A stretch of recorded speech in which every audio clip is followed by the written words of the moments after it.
שגיא מתפקד כמפקד פלוגה ב' מזה כשנה. הקצין אחראי ודואג לרווחת חייליו, ועל כך מוענקת לו דרגת הסרן, בקיצור פז"ם למצטיינים.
נציגים מהאזור שהגיעו מקיבוץ מגן, והסבא הגיבור הזה שהגיע מרחוק רק בשביל לכבד את שגיא ביום קבלת דרגת הסגן, ואני מאוד מעריך את זה ורוצה לאחל לו, כמאמר השיר של רמי קליינשטיין, שתישאר צעיר לנצח, באמת הכי צעיר בעולם, ושתזכה ללוות את שגיא עד שהוא יהיה רמטכ"ל כפי שביקשת.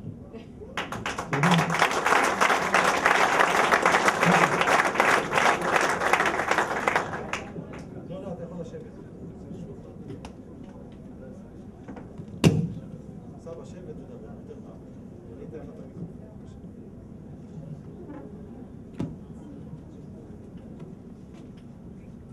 שלום, אני ניצול השואה.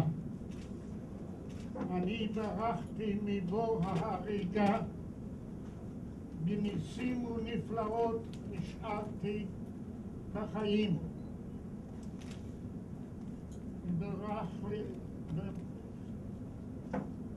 השם יתברך בירך אותי ככה שאני זכיתי עכשיו שהנכד שלי, שגיא ארד, קיבל דרגה כזאת. אני מאושר. אני ברחתי ביערות, ולחמתי במלחמות לא לנו. אני לחמתי בצבא הסובייטים. יש לי 13 מדליות ואורדנים שאני קיבלתי בזמן הלחימה. לחמתי מלחמה לא שלנו, אבל תודה לאל, נשארתי בחיים, וזכיתי לרגע הזה שהנכד שלי קיבל דרגה כזאת בצה"ל. אין מאושר ממני מה שזכיתי לכך. ועל זה תודה רבה.